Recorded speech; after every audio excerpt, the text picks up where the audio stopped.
Hi అండి. సులువుగా ఈజీగా టేస్టీగా గుమ్మడికాయ వడియాలండి.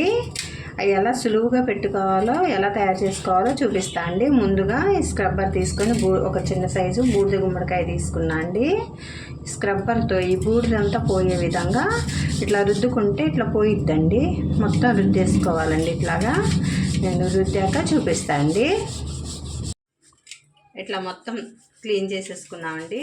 ఇప్పుడు ఒక క్లాత్ పెట్టి మొత్తం తుడుచుకోవాలండి. కాయ మొత్తం శుభ్రంగా తుడిచేసుకోవాలి. పై బూడిదంతా వచ్చేసింది. ఇప్పుడు ఒక క్లాత్ పెట్టి మొత్తం తుడిచేసుకోవాలి.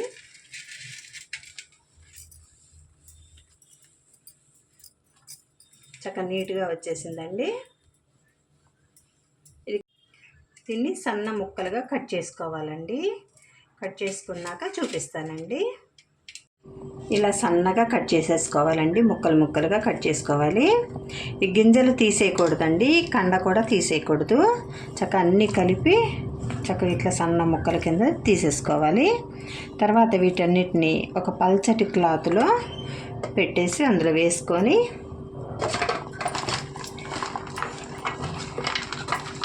మూట కట్టేసుకోవాలండి. రాత్రిపూట చేసి పెట్టేసుకున్నామంటే తెల్లారేసరికి నీళ్ళన్నీ దిగిపోయి మంచిగా రెడీ అయ్యి ఉంటాయండి వడియాలు పెట్టుకోవటానికి.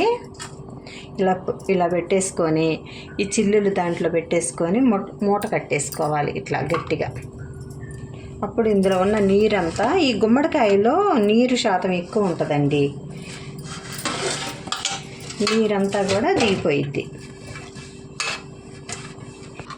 ఇలా కట్టి పెట్టేసుకున్నాక దీని మీద బరువు పెట్టుకోవాలండి. బరువు పెట్టుకుంటే ఈ నైట్ అంతా ఉండేసరికి ఆ బరువుకి మొత్తం నీరంతా కూడా కిందకి వెళ్ళిపోయిద్దండి. ఇట్లా చిల్లులు గిన్నెలో పెట్టేసుకుంటే నీరంతా కూడా వెళ్ళిపోయిద్ది కిందకి. దీని మీద వెయిట్ పెట్టుకోవాలండి. నేనైతే మాత్రం పత్రం పెట్టుకుంటున్నాను. ఏదైనా వెయిట్ మీరు కూడా ఏదైనా పెట్టుకునేటట్టు ఏర్పాటు చేసుకోండి మీరు ట్రై చేసేటప్పుడు. ఇప్పుడు ఒక గిన్నె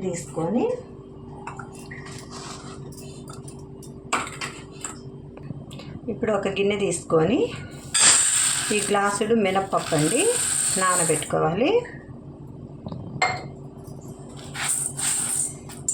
పుట్టు మినప్పప్పు అయితేనే బాగుంటుందండి.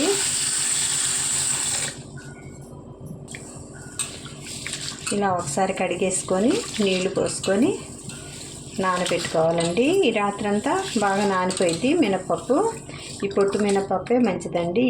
ఇది వాడుకోవటానికే ట్రై చేయండి. పప్పు నానిపోయిందండి. శుభ్రంగా ఇట్లా పొట్టు తీసేసుకొని గాలిచ్చుకోవాలండి. సన్న రాయి ఉంటుంది, గాలిచ్చి వేసుకొని ఇప్పుడు గ్రైండర్లో వేసుకోవాలండి. గారెల పిండిలాగా రుబ్బుకోవాలండి. ఈ పొట్టు మినపప్పు చాలా బలం అండి. తర్వాత ఇందులో జిగురు బాగా ఉండిద్దండి. కాబట్టి ఈ పప్పు వాడుకోవటం వల్ల చాలా ఉపయోగాలు ఉన్నాయండి దీనివల్ల. మిక్సీ జార్ తీసుకొని 4 పచ్చిమిర్చిలు, అల్లం వేసి మిక్సీ పట్టుకోవాలి. పేస్ట్ అల్లే చేసుకోవాలండి. ఈ పేస్ట్ని అందులో కలుపుకోవాలి, పిండిలో కలుపుకోవాలండి. మూటలో కట్టి పెట్టుకున్న గుమ్మడికాయ ముక్కలన్నీ బేషన్లో వేసుకొని ఇందులోనికి రుబ్బి పెట్టుకున్నాం కండి పిండి వేసేసుకోవాలి. ఇందులోనికి పచ్చిమిర్చి పేస్ట్ నూరి పెట్టుకున్నాం కండి అల్లం పచ్చిమిర్చి వేసేసుకోవాలి. ఒక చిటికెడు పసుపు కూడా చేర్చుకోవాలండి. ఇవి నిలవ ఉంటాయి కాబట్టి పసుపు వేసుకోవాలండి. ఉప్పు పసుపు చూసుకొని వేసుకోవాలి. ఉప్పు కూడా సరిపడా వేసుకోవాలండి. వీటన్నిటిని చక్కగా చేయబెట్టేసి శుభ్రంగా కలిపేసుకోవాలండి. కలిపి చూపిస్తా అండి. ఇందులోనికి ఒక 3 టేబుల్ స్పూన్ల జీలకర్ర తీసుకున్నామండి. జీలకర్ర కూడా వేసుకొని బాగా కలిపేసుకోవాలండి. మొత్తం పిండి ముక్కలు ఇవన్నీ కూడా కలిసిపోయే విధంగా బాగా కలిపేసుకోవాలి.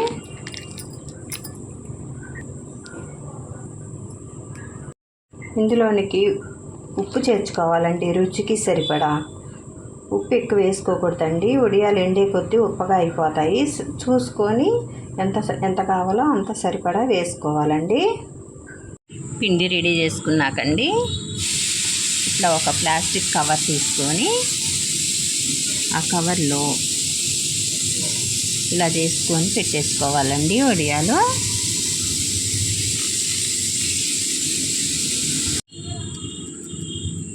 ఈ సైజులో ఈ విధంగా పెట్టేసుకోవాలండి. ఇలాగా చక్కగా కవర్ మీద వడియాలన్నీ పెట్టేసుకోవాలండి. ఈరోజంతా ఇటువైపు ఎండుతాయి, రేపు తిప్పి ఎండబెట్టుకోవాలండి. చక్కగా ఎండిపోయాయండి. వీటిని ఇలాగా తిప్పి పెట్టేసుకోవాలండి. ఒకవైపు మంచిగా ఎండిపోయాయి, చక్కగా ఈజీగా వచ్చేస్తున్నాయండి. ఇట్లా తిప్పి వెనకాల వైపు కూడా ఎండబెట్టుకుంటే ఇట్లా వచ్చేస్తాయండి. ఎండిపోతే ఇలా వచ్చేస్తాయి, సులువుగా వచ్చేస్తాయి. ఒక గంట ఎండబెట్టుకుంటే సరిపోయిద్దండి. ఈ విధంగా ఇలా ఎండబెట్టేసుకొని తీసుకోవాలండి. ఇవి 1 సంవత్సరం పాటు మనం నిలవబెట్టుకోవచ్చండి. చెక్కు చెదరకుండా ఉంటాయి. అవసరమైనప్పుడు పప్పు వండుకున్నప్పుడు, సాంబార్ పెట్టుకున్నప్పుడు అట్లా ఒక 4 వడియాలు వేయించుకుంటే టేస్ట్ బాగుండిద్దండి. ఇందులో 100కు పైగా ఉపయోగాలు ఉన్నాయండి. ఆరోగ్యకరమైన ఉపయోగాలు ఉన్నాయి కాబట్టి మనం బూడిద గుమ్మడికాయ దొరికినప్పుడు ఇలా పెట్టుకొని మనం వాడుకుంటే చాలా ఆరోగ్యానికి మంచిదండి. ఒక కళాయి తీసుకొని స్టవ్ వెలిగించి కళాయి పెట్టేసుకొని నూనె పోసుకొని 4 వడియాలు వేపించేసుకుందామండి. నూనె వేడెక్కింది.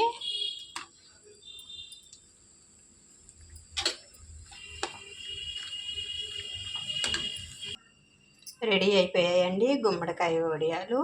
సులువుగా, ఈజీగా, టేస్టీగా తయారు చేసుకోవచ్చండి. మీరు కూడా ఈ స్టైల్లో తయారు చేసి చూడండి. మంచి టేస్టీ, హెల్తీగా ఉండే ఫుడ్ అండి ఇది. మీరు ట్రై చేసి చూడండి. లైక్ చేయండి, సబ్స్క్రైబ్ చేయండి. బాయ్ అండి.